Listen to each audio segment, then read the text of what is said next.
An extraordinary moment on US television has set the internet alight with Meghan Markle, who claims to view Princess Diana as some type of guardian angel, who tells Prince Harry that she communicates. You are not going to believe this one. Meghan Markle is once again making headlines, but this time it's not for a new Netflix deal or podcast. Nope. The Duchess of Sussex reportedly lost it on air after seeing a photo of Drew Barrymore with none other than the late Princess Diana. With his late mother on a regular basis. She even sometimes comes down and talks to her when she's in yoga. But the moment that Drew Barrymore brought up the fact that she had met Princess Diana and showed her a picture of that meeting, Meghan completely lost the plot. Did you see the body language? Meghan Markle literally steps backwards. She's so horrified. The Royal News Network said on this, Meghan hated Drew sharing this picture of Princess Diana. She literally keeps physically moving away from Drew and that picture. I think Meghan's inferiority complex is coming into play here, in addition to a bit of the narcissistic rage that the attention isn't all on her. There was much more from this interview, by the way, including the way she's now pimped out her children once more. We'll get to that in just one moment. But first, let me bring in our royal mastermind, Prince Harry's biographer, Angela Levin. Angela, what was going on there? Well, she obviously didn't like it, did she? Not at all. She's set this story about the late Princess Diana, and that's worked very well with Harry, who does believe that she's up there in the clouds and telling him which way to go, what to do, and that she is very, very close friends with Meghan. He really believes that, and he, I think, holds on to it because it makes him feel better.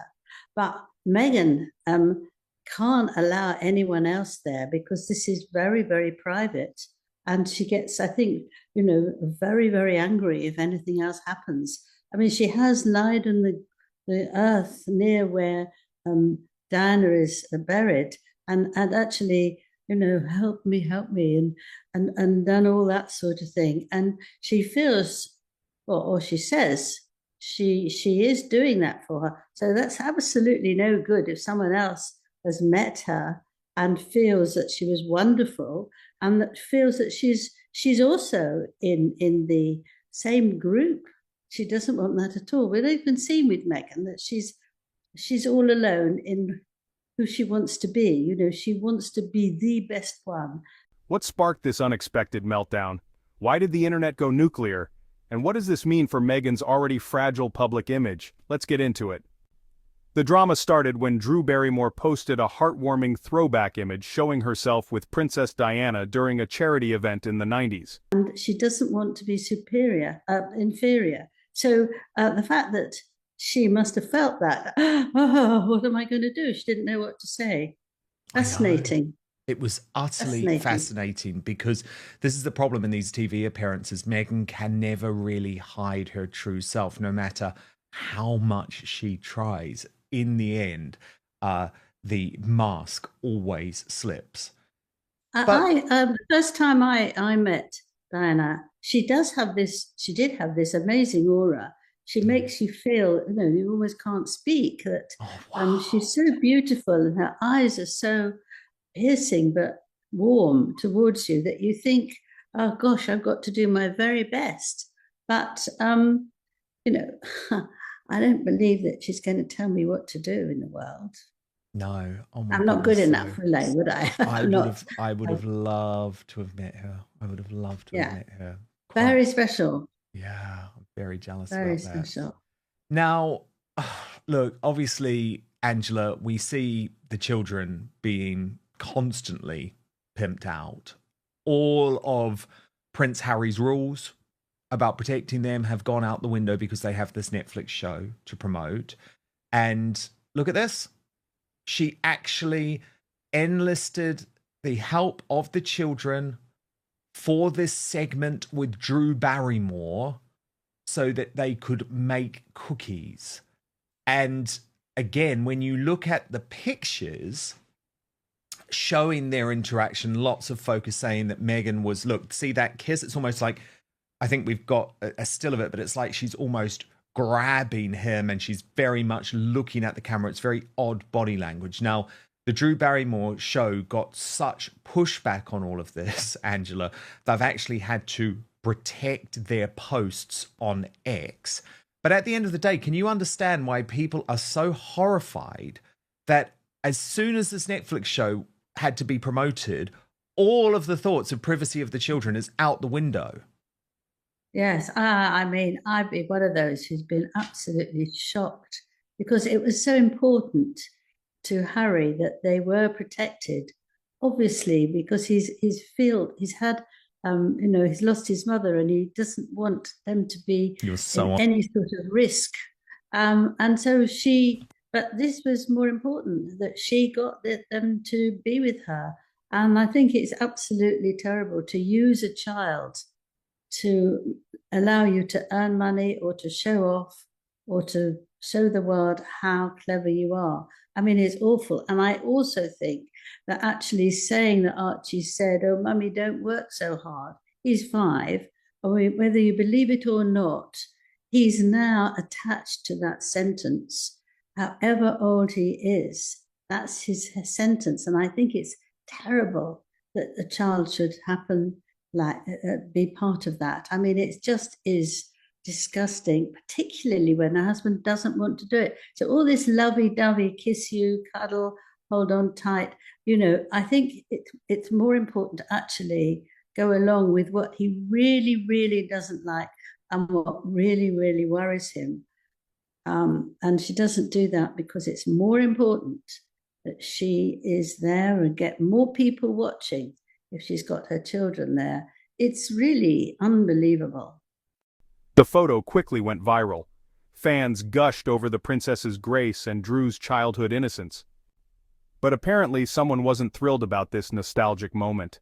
Sources close to Meghan say she flipped out during an internal media meeting after the photo gained traction. Yeah, she has no true morals, does she? Because any of the morals can be thrown out the window at a moment's notice. Now, Angela, when you want it. Yeah, gone. Totally, just gone. Lots of people were talking about how insincere the interaction was between Meghan and Drew Barrymore. Well, I think Meghan didn't know what to do. She didn't like it because she was her guest was very confident and full of information, and Meghan doesn't like that. It makes her feel very awkward, I think. And she was, she's moving all the time. She didn't know what to do. She didn't want to touch her on the hand. Maybe she should. Very, very uneasy. It really was, wasn't it? It yeah, really very was. Uneasy. Very. And obviously there were a lot of lies as well in the interview. Angela, oh, yes. I did this. You did, I did this and that, and they all thought I was amazing, and then I went on to this and that. I mean, we can all do that, but we shouldn't. But it's ridiculous to do that.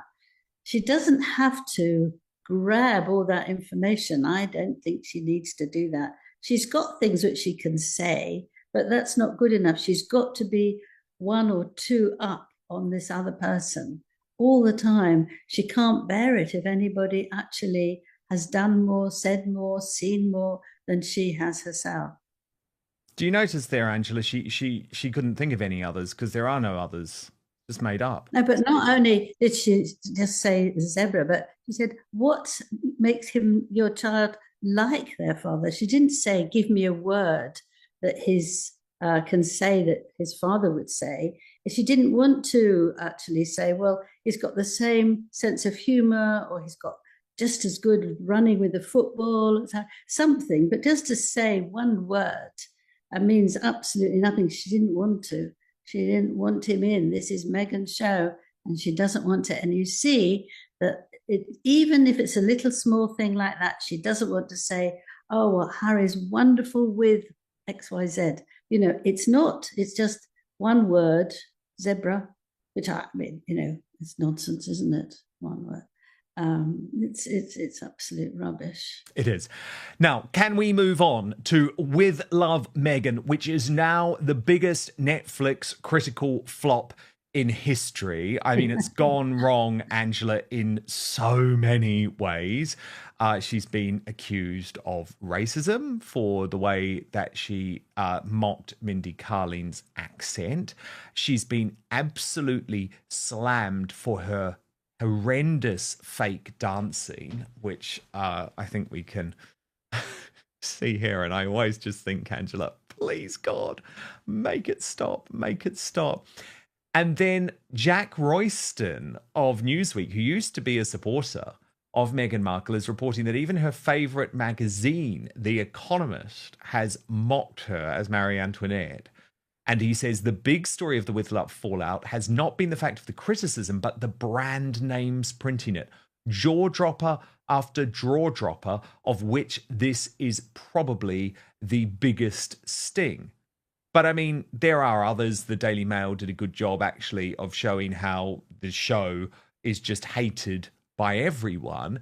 However, Angela, they then did something incredibly odd, putting on their front page a sycophantic, in fact, I mean, sycophantic doesn't really do it justice. It was like a piece of propaganda by an author called Bryony Gordon. Now, I can't stand this woman. She's a nasty piece of work. But here she is with Meghan Markle, hugging all over each other. And so they have run a piece of absolute propaganda about Meghan. And they say what Meghan did after we had lunch together tells you everything about her. So you think, oh, wow, she must have done something really, really lovely. No. She just sent a note after she had lunch saying things were nice. And then she's really gone for people who are criticising the show. Now, as the Daily Mail itself has just pointed out, Angela, the criticism is coming from everywhere. It's coming from across the political spectrum. It's coming from across the media spectrum. But Bryony Gordon has the cheek to say, if anything, the bitchy reaction tells us just why we need more shows like it, where people hang out with their friends in nice kitchens doing things they enjoy instead of poring over all the things they loathe. Yep, an actual on-air meltdown. Why? Well, let's talk about it. Insiders say Meghan saw the post as a direct threat to the narrative she's been building, one that often draws comparisons between herself and Princess Diana. What did you make of this Bryony Gordon defense of this awful show? I'm not a fan. I'm not a fan of her either. But she was with them when they sort of tried to help people with their mental health. And I think that's where she felt that she could say things. But actually, she called us all hate watchers if we found anything that was wrong with what Meghan was doing. And I think that's actually tells you what she feels like. But it's just, she said, I'm always amazed by the vitriol spewed at Meghan. Vitriol, it's absolutely disgusting. It's as if she's like Vladimir Putin. Well, I mean, it's just not quite right. And I think that she obviously felt, or the paper obviously felt, they had to have something saying that Meghan was absolutely wonderful. They should get Bryony to do it because they've actually met. But they're scared because there's, Harry's going to court soon, and next year actually, isn't it? 2026. And they've got to show that they are giving balance, this obsession with balance. So this is the balance when the world is saying, what a load of tosh, this is ridiculous. And a lot of things are dangerous about what she's saying, which you really shouldn't take by any chance. And then she's saying, this is a perfect, wonderful person. And none of us are, but she's actually doing this, actually protect the paper. Should it give Harry some way of getting even more money out of them? Well, that's a good point, but I'm sorry. It was just awful. She said, do you know what I love most about this show? That it's so absolutely unapologetically her. Beautiful cursive handwriting and all. She's doing what makes her happy. And there really is no better way to make a mockery of the haters than that. I'm pretty sure Meghan has spent enough time close to British culture to know that a lifestyle series of this type would open her up to exactly the kind of cynical criticism that she's receiving. It's a credit to her that she went ahead and made one anyway, and that she had a gorgeous time doing it, sprinkling decorative flowers on all. on all of the hate. And she says, but gosh, isn't it depressing how seeing a woman in her happy place seems to be so triggering to some people, Angela? Yeah, it's just writing words, salad words, I think they say. They don't really mean anything. She's just there trying to protect the paper. I don't believe any of it. It's nonsense. And nobody feels like that about somebody else who they really hardly know. And they can see that a lot of it is nonsense. She's just writing easily to make sure that actually there is a balance. That's what I think. I don't think she believes it. She's doing what she's told. I mean, that's what a lot of journalists have to do on a paper, and to sort of get it all right. Yeah, indeed, indeed. And she's certainly making lots of money off it too, appearing on ITV this morning to defend Meghan. And as you say, it's not Well, they can't find anyone, so you've got to find somebody, haven't you? It's quite a hard thing, because a lot of the people who are sort of neutral or kind or doing that, nobody actually says this is a good thing that has been done. Nobody. So you needed someone, and then they would go around all the papers and the TVs things and say it again. But I don't believe that it's really felt. After all, Meghan has repeatedly positioned herself as Diana 2.0, the victimized royal, the misunderstood outsider. When fans started praising Drew's genuine connection with the late princess, many online began questioning Meghan's authenticity. And there is lots to criticize about this show, Angela. The latest is that, you know, the bath salts recommendation that Meghan gave. Them. Don't Sorry, you go, Angela. Don't touch them. I mean, she doesn't measure things.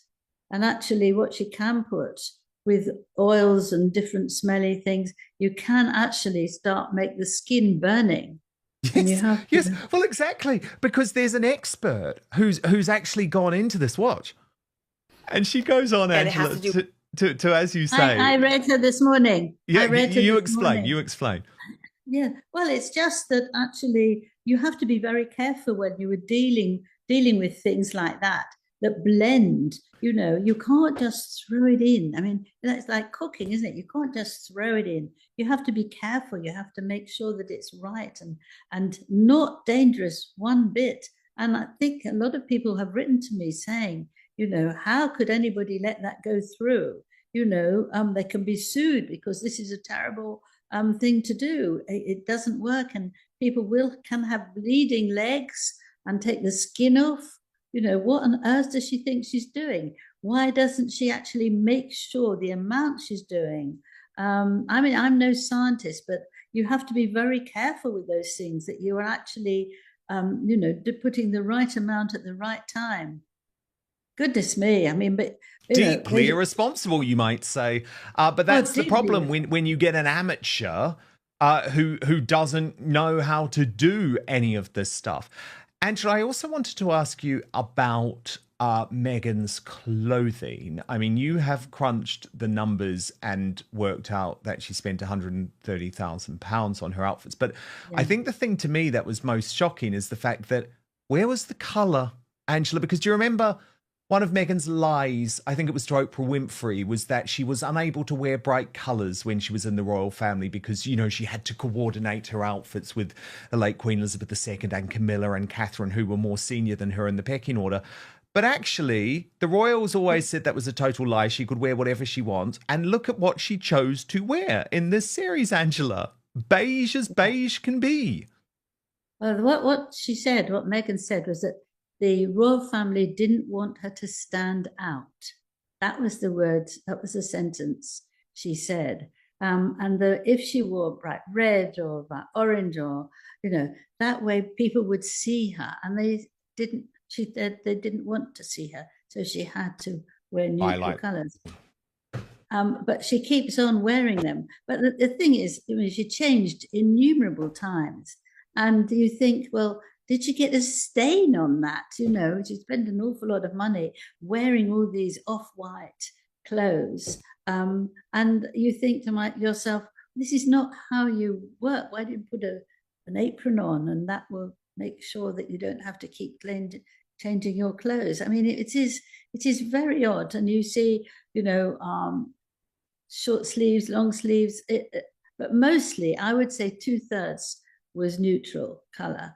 And she does that a lot, doesn't she? She says what shouldn't happen, and then she does it herself, but it's all right if she does something. A bit like airplanes, isn't it? Don't do it, but I can. All of that is... That's when, reportedly, she lost her cool, and not behind closed doors, but during a live taping of her upcoming project. Whether you're Team Meghan, Team Drew, or just here for the tea, one thing's for sure: the public is watching, and the court of opinion is ruthless. Is Meghan cracking under the pressure, or is this just another media exaggeration? Sound off in the comments below. Thanks for watching. Stay curious, stay critical, and as always, stay classy. See you in the next one.